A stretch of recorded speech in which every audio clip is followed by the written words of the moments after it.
One of the other benefits to this exploration, in my experience, is that it brings a sense of being home to me that I never experienced before. And I was with someone who was very, very anxious at one time, and that's all she kept repeating. I just want to be home. I just want to be home.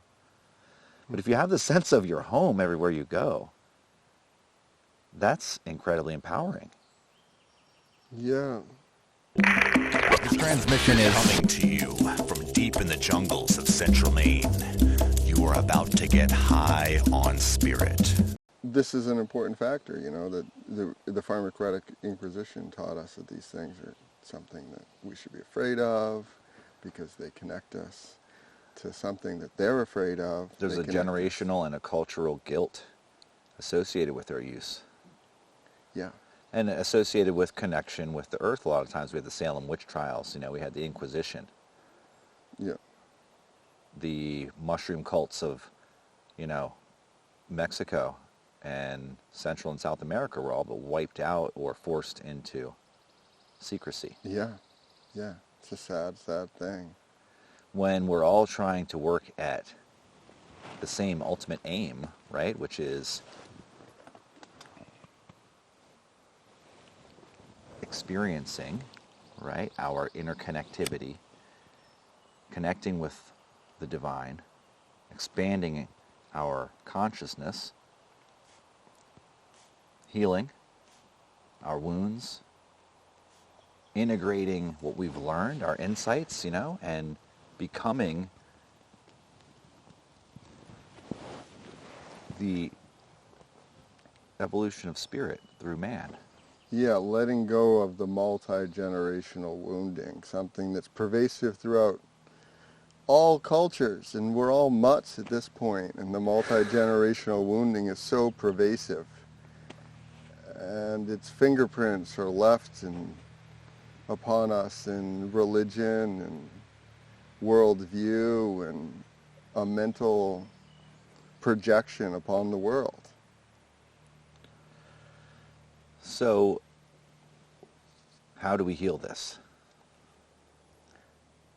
Our settling into our hearts. This is kind of what our mission is here. It's definitely aligned with that.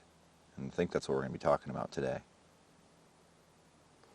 It would be a nice thing, it seems. Yeah. The rebuilding of mythology, our dreaming with Gaia, all of our dreaming with Gaia.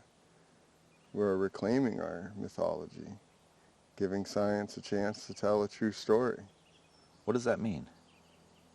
Giving science a chance to tell a true story? Yes, let's explore that. Let's explore that. I mean, there's been so many things that we've had to swallow in order to buy what we're being told. This one miracle, and then the rest of it can be explained. The Big Bang, like, give me one free miracle, and then I'll explain everything else. I'll explain everything else, and it's all just going to fall into place, but you got to buy that one in order for the rest of it to make sense. Kind of makes none of it make sense. Well, there may be usefulness to it on a mechanistic level, right? And understanding processes and how to work with them and making measurements and things like that. And that's all the... If we're going to be honest about it, you know, that's where we got to give science a chance to tell the true story. You know, we need science to be honest with us. Like, they tell us the speed of light is 186,000 miles per second when it's never ever been measured that way, not once. That's an average. That's an average. The big G, I'm talking about gravity, not the other one. That G, you know, it's not a constant. It's never been measured the same way twice, ever, anywheres. Well, gravity, that will really take us and lead us into our topic today, I think. Because to me, as I've been exploring my relationship with Gaia more and more, everyone always talks about Gaia as Mother Earth, right? This is something that, you know, is ubiquitous in the experience of her, okay? Mm-hmm. But gravity, that attractiveness. Yeah. I've been exploring Gaia as lover. Mm-hmm. And what I've been finding through that contemplation, meditation, and inner exploration is that there's quite a bit to be gained from this in my own experience. It's taken me into this realm of interconnectivity. As I explore it, for instance, further, she is the most attractive force in my life. There's no doubt about it. Mm-hmm. She's completely attractive. And gravity is that force by which she attracts us. We feel this. And this is great. This is good stuff. I mean, it is a felt sense, and so it's, And I do feel that, like, in really loving Gaia, there is a weightlessness that comes in return. Absolutely, my friend. What I've been connecting to in my meditations recently and the things that we've been exploring on our retreats is that when we work deeper and deeper with our own energy and we heal these wounds, as we travel through on the way, we encounter her. We encounter her power. Mm-hmm. In the Taoists, they call it Earth Force, Yeah. And it's known there to be the most potent force that humans experience and can relate with and can Amen. utilize. Yeah. More powerful than any of the heavenly forces, Mm-hmm. even more powerful than our own innate forces that we're born with, Mm-hmm. is the Earth Force, the most powerful. And as I've contacted that, something so profound, it's hard to do any sort of justice with it in words, but what I very much directly experience is that when I connect with her power, she is the support of everything that I have been carrying and overburdened by. She supports it effortlessly. Mm-hmm. And when I learn to tune into her power and shift my burdens and my reliance, instead of being reliant on my limited self, right? Yeah. My own limited power, knowledge, and being, and I shift it to hers, the power is unlimited and it's effortless. Yeah, that's one way that it's been taught to me to work with earth medicine. Is if you have something that's more than you can handle, they say you can give it back to her. I often feel weird about that. Like, why am I giving my garbage to my mother? Why am I giving it back to the earth? But the elders say that she knows what to do with it far better than us small humans will ever know. And she does seem to take it with full capacity. And her view of what toxicity is far different than what the human mind feels it is. The word that comes to mind to me is that it becomes fertilizer. Mm-hmm. So our Compost, shit possibly. is fertilizer. Mm-hmm. And so when we give it back to her, Mm-hmm. the composts, right, and she can It's like energetic energize compost. it, and then it can be reabsorbed into us Mm-hmm. for something that is actually beneficial for all instead of just toxifying our system. Yeah, and looking at it as we're all doing this collective reprogramming together as we tune into our hearts and as we feel through our own ancestral happenings. There's a composting that's happening for Gaia. There's a fertility for the future generations. You know, it's that interesting happens. that this is a concept that's sort of come to mind recently when I was in a psilocybin trance, and I had just done a hefty dose. Not too long prior to that, I did the most I've ever ingested going into it, which was, close to 5 grams. But what happened was that brought up, a tremendous amount. There was all kinds of trauma that was healed, all sorts of, integration that happened. There was also a feeling there was a little bit more, that needed to get untied. And so my thought was, oh, great, I'm going to take, a slightly smaller amount in a week or so, in a few days, and see if I can't crimp those last little ties, and fully heal and integrate this bit, whatever it was. just this last little bit. But what ended up happening was all sorts of other stuff started to come up. And there was this sense of composting it. There was a sense of composting it. And at one point there was a sense of, this might actually be beyond me. This might be beyond my own personal pain and toxicity and things needing to be worked through and composted. But that the more I do this work, you get to a certain point where you're absolutely fine, but you continue the work for the good of all. And there's something incredibly enriching about this. And also humbling. Yeah. No, there's always a feeling of humbling when there's truth, when there's truth that's spoken, when it's real truth. The veils have been pulled away.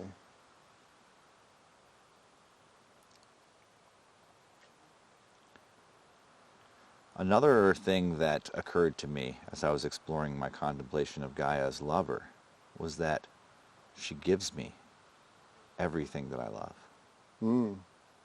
She gives us everything. Everything. Yeah. She provides. Yeah. All that I love. Yeah. All that is. All the beauty of life comes from her. Yeah. And so whenever I see beauty, I think of her. And so there's that connection, which is felt instantly, right? Which is very real to me. Yeah. Which is, it's, in a way, it's a ritual. Yeah. And it's something that we can all do. It's like anytime we encounter beauty, we can connect it to the earth. And then through that earth connectivity, we experience our oneness with the beauty, with the object of beauty, right? That we see. That's our connection to it. That's our oneness there. Yeah. But it goes deeper because that's also our interconnectivity with all that is, with everything that we experience. Just like you said, it all comes from the earth. All comes from Gaia. You're speaking of the moment when your soul essence goes out into another thing, like the moment when you see it for the first time. Yes. You're like, and there's a part of you that leaves, and the part of the thing that comes back into you. Yes. The moment of aesthesis. Yeah. And in that moment, there's that opportunity for ritual, for deepening, right? So that's what I've explored, is just thinking, just contemplating for a moment how, not with words so much, but just seeing, the connection, if as it were. You could do it in any number of ways, but I think this feeling, seeing, that we kind of do with awareness, that's hard to describe in words, but that anyone who meditates for a long enough time period understands intuitively. Yeah. Then these are part of the practices and skills that we work on in the workshop, sending your heartstrings out into the world. So you visualize this happening. It happens without any trying. It happens instantaneously. Yes. It's something we all do all the time. But to slow that moment down, that's when you start to really learn from the gestalts of information that are coming back from the world. And you experience that connectivity, and then also what can happen there is iteration and feedback. So once you have it, and the more you connect to it in this way and deeply, then when you are off balance, disconnected, when something comes up and you lose it, a couple things, obviously you recognize it much more clearly and quickly, so you don't spend so much time in suffering and in unconsciousness, right, as Eckhart Tolle calls it. But you reconnect more quickly because you recognize it quicker.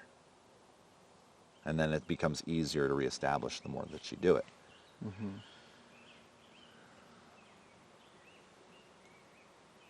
Yeah. It's a really valuable skill to learn in the process of bionosis. I would suggest that it's one of the most important skills that we'll need in the 21st century to survive and thrive as individuals and as a species and as a planet. Do you care to elaborate?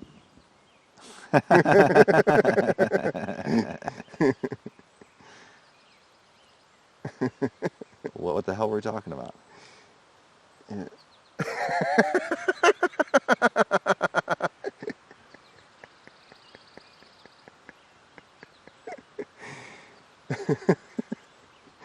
We were talking about aesthesis, the moment when your soul goes out and then the world comes back to you. Say you're looking over at the mugwort over there.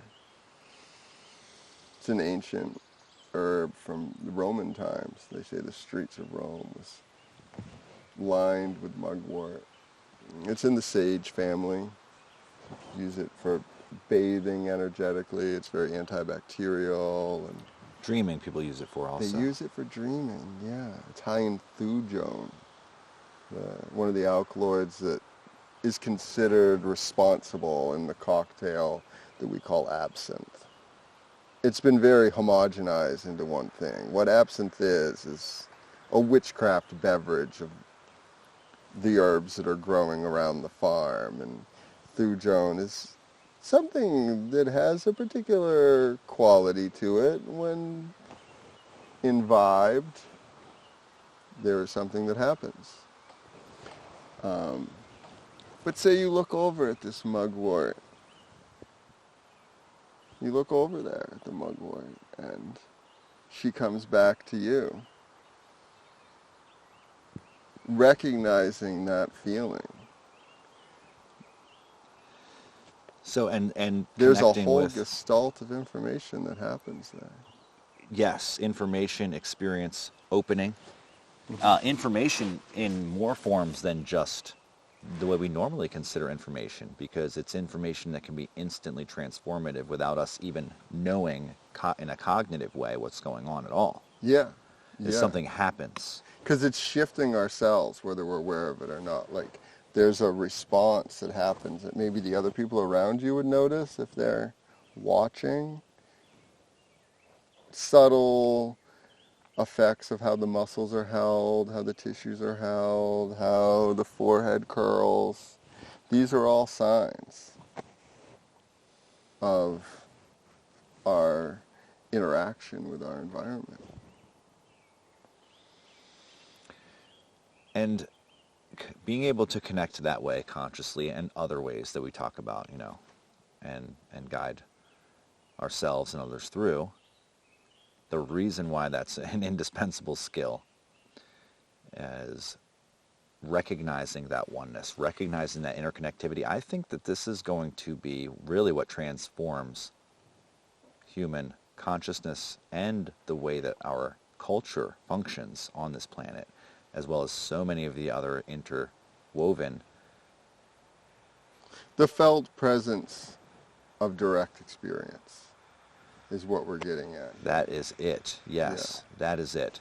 Not theoretical knowledge. Theoretical knowledge can only get us so far. It can intrigue us, and it can explain things, right?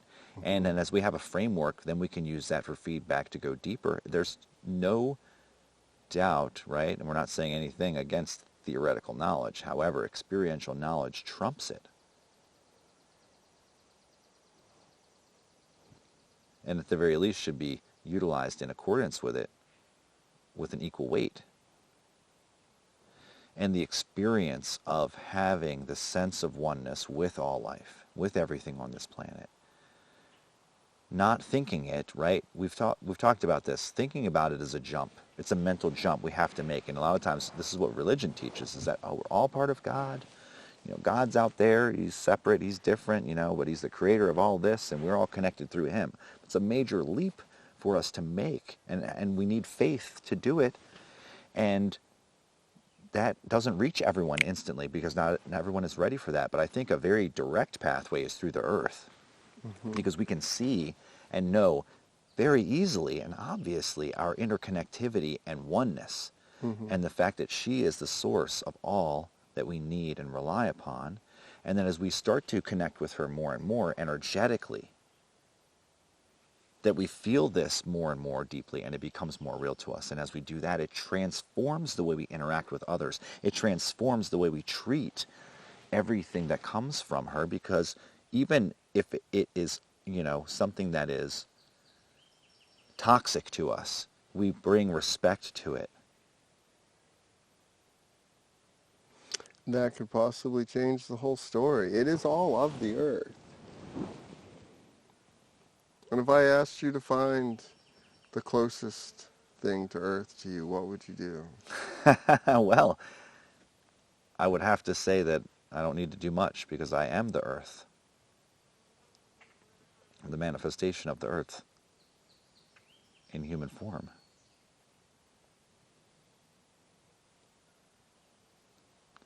As is everything around me. Yeah. All that which I feel is me, and all that I feel which is not me, in my experience, is directly of the earth.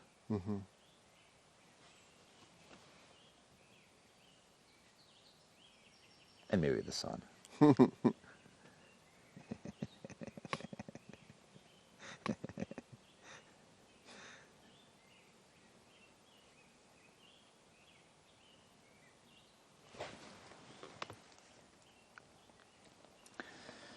One of the other benefits to this exploration, in my experience, is that it brings a sense of being home to me that I never experienced before. Now, of course, when you're in your home, physical home, there's certainly a sense of being home that you may not have when you're out places. But the sense of belonging is more what I mean. The sense of being a part of, feeling connected to and a part of, and never out of place. That's something that's manifested only as a result of this exploration and consciousness of the connection with her. And this is something that, people could benefit from who are suffering from anxiety, social anxiety. They're taking prescriptions, they're taking medications to help them deal with stressful situations, right? But the feelings that are coming up that are causing them stress are all based in a sense of separation and disconnect and fear. And when you're home, right, a lot of times if you ask them, what would you like more than anything right now? Well, I just want to be home.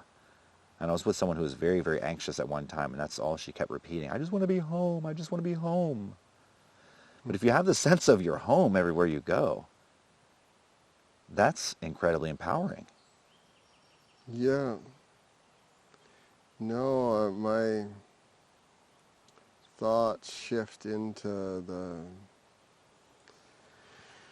all the antidepressants that are being consumed, the serotonin reuptake inhibitors, the slow-release pharmaceuticals that are pervasive in the water supplies, because they don't break down, and so they run out into the world. And so, in my experience, they cut us off from that felt sense of connection, because yeah, they're trying to short-circuit the feeling sense in some way.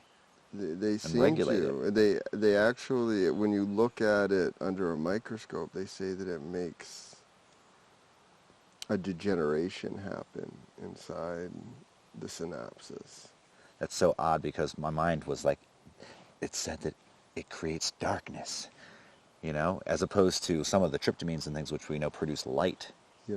And DMT produces light and things. It's piezoelectric, right? Mm-hmm. And so that was kind of, my mind was just like, oh, they must produce darkness. But in a way, that's exactly what happens, right? Decay is darkness. Yeah, and you're thinking about the story involved with the patterns and the pyrene ring and chlorophyll and the harmaline family alkaloids being based off the pyrene ring and bringing in light, and the harmine alkaloids being very bioluminescent when you look at them under a black light. It's a very peculiar thing. How that these alkaloids tell this story of going into dark places and then bringing back something that's glowing, and that story being something that's seen and rippling through a biomechanism story in terms of that they're antibacterial. That they're doing something against the bacteria that smells bad. The things that make us sick, they don't breathe oxygen. If we're breathing and running, that's the other side of the story. The things that make us sick are the things that don't move, the things that smell bad. Stagnate. That stagnate, yeah. It's a reflection that you can see in nature as well as in the system. It's like when you're taking in too much weight and you're stagnating a little bit, you're giving a place for these bacterias that are anaerobic to grow. And the other side of the story is an aerobic system, and that has a whole system involved with creating light, creating bioluminescence.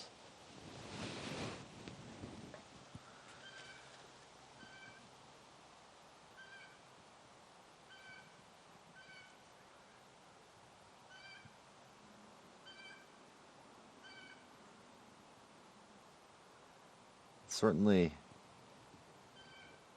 innumerable expressions that we could discuss and will be discussing on future episodes. But let's think about, we had a viewer who had some questions from one of our past podcasts. So let's touch on that before we... The Woodrose question? Yes. So... yeah, so Hawaiian... There was a couple things that came up, actually, that viewer brought up. So one of them... Well, I actually see if I can look and find the comment really quickly. One of them was talking about the correlation between LSD and psilocybin and the differences in which we experience it, particularly that psilocybin seems to carry with it a certain spirit, a certain aliveness, entity, quality, somewhat alien perhaps, right? But there's a living, organic quality to it, but that wasn't the case with LSD. And that's something that I've reflected actually my own self, because in my experience, the LSD opens things for sure and can put us in touch with, almost anything that we are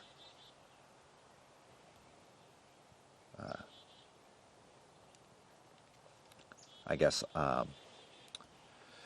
want to say sort of resonating with somehow. We're going to call whatever it is up, because I've definitely called up spirits, the embodiment, you could say, of Shiva and things, and Krishna at times, vividly, right? But there was sort of a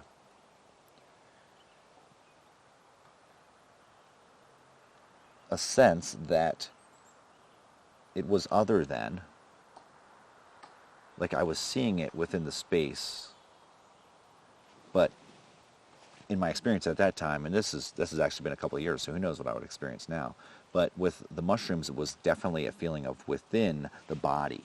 So it was still within consciousness, when I experienced it on LSD, but in the mushrooms, it's within the body as well as within consciousness. And the barrier between the two is lessened greatly. What do you think about that? What's your experience? Mushrooms definitely have a quality of teaching and spirit and communication. Well, yeah. I mean, I'll briefly describe my experience with the LSA in the form of morning glory seeds, right? It was, I took that intense amount, the full shot and everything. And what happened was, it was quite interesting. I was on work release at the time for some shenanigans I had gotten into. This is, this is over 20 years ago. And so I was supposed to be working, delivering pizzas, but I had requested the day off so that me and my friend could take the LSA and go on this journey. and we got a whopper of a dose. I mean, it was coming on strong, and everything is just, you know, coming out through the woodwork. And the next thing you know, I get a call from my work, and they're telling me that they're having an emergency. They're getting slammed, and they need me to come in and drive and deliver pizzas. And I was like, there's no way in hell I can deliver pizzas in this condition. I am tripping balls. You know what I'm saying? I'm losing touch with reality by the moment. And they were like, well, you know, we do things for you. You got to do things for us too. And they kind of had me by the balls because I was off on work release from a jail sentence I had gotten. I think I violated probation, some dumb, you know, weed charge or some shit. Anyways, I realized I got no choice but to go in and head in. And I get there, and the crazy thing is I had one of my pupils was the size of a dot, and the other one was the size of like a nickel. And it looked so bizarre. I saw my boss look at me and do a double take and then like look away. She didn't want to see it. She was like, I don't know what's going on here, but we need to get these pizzas out the door, damn it. And she hands me the bag. I go and I deliver the pizza, and like as I'm driving, I gotta make a left turn at this stoplight, and I turn left and I hit the gas, and I realize I'm not turning. The world is turning. I'm going straight. I just hit the gas, keep going straight. Okay, that's fine. I go through, and I deliver that pizza. I'm so relieved. All right, finally, we're gonna go back. And my buddy's with me and riding shotgun for moral support, you know. And I get almost back to the place, and I'm like, all right, cool, we're gonna go in there. And then I realize, oh shit! I look in the back. We got 2 more freaking deliveries to take. I totally forgot about those ones. So I don't recommend doing that, guys. Make sure that your schedule is clear whenever you're going to imbibe a heavy dose of some of this stuff. That threw me into a whole scenario, but I got through it. I survived. No one was harmed. That's the good thing. Mm-hmm. But it was stressful, to say the least. Mm-hmm. So nonetheless, that's one way that you can just grind them up. You can do the same thing with Hawaiian baby red rose seeds, I presume. Yeah. I mean, I hate that I say I mean. I don't know in all reality, but there is a fuzz that's on the outside of the Hawaiian baby wood rose seeds that I was told to get off. I got it off when I consumed them, and I didn't experience nausea by just eating the nut at the center of the seed, and still experienced great benefit and great opening and definite trance state. We peeled them, and we had ceremony. We spoke our intentions, smoked some tobacco, spoke our intentions out loud, had a little fire in a cave. It was very near where the Hawaiian baby wood rose was growing, where it had been harvested. And when we laid down silently in the circle, there was an experience of a force that was electricity, that was opening up me from my head down to my toes. Very strong, very electric, yet comforting at the same time. It's been used in Ayurveda, probably in large doses with Harmala, but it's not documented. But I can see it being used that way, but it's not documented. I can't really speak on it. It's been used more as a traditional microdosing sort of thing, a small amounts, quickening of thought, easier access to memory. Widening of the peripheral. Easier ability to interpret the subtle energies of the invisibles. A sensitivity, a heightening of the sensitivity of the subtle body. Yeah, and a letting go of the veil, so to speak. Mm-hmm. So that it's definitely separates us. Part of all of these medicines have a healing of our sickness of separate reality, the sickness that we're separate from the rest of the world. And in that healing of that weird mental phenomenon, there's a whole cascade of events that happens inside the system. I love how you said that, man. The healing of the sickness of separation. That was so eloquently put, man. That's really the other place that I see it used in the literature, LSA in particular, is for colic. When a baby would cry and they didn't know why, they would give it the strongest medicine that they had. This is in the literature. And this is what our ancestors did. We would probably not be who we were if it wasn't for our ancestors doing this for us. You know, they loved us that much that they gave us these bitter medicines that helped us see other ways than crying and whining our way through life. It is often a bitter pill, but one that is necessary. I want to thank Empty One for sending us that question and the comment. That was very well thought out. I appreciate you, and much love going out to you and all of your family and friends and loved ones in Bulgaria. So I think that about does it for this episode. My man, it's been a pleasure as always, and I look forward to more in the future. Yeah, much gratitude for anyone that made it this far on the journey. And be sure to like and comment below, you know, if you have something you'd like us to discuss or something that occurred to you as a result of this, by all means. Comments, you know, reach out to us. We'd love to engage in a communication with you, in a relationship.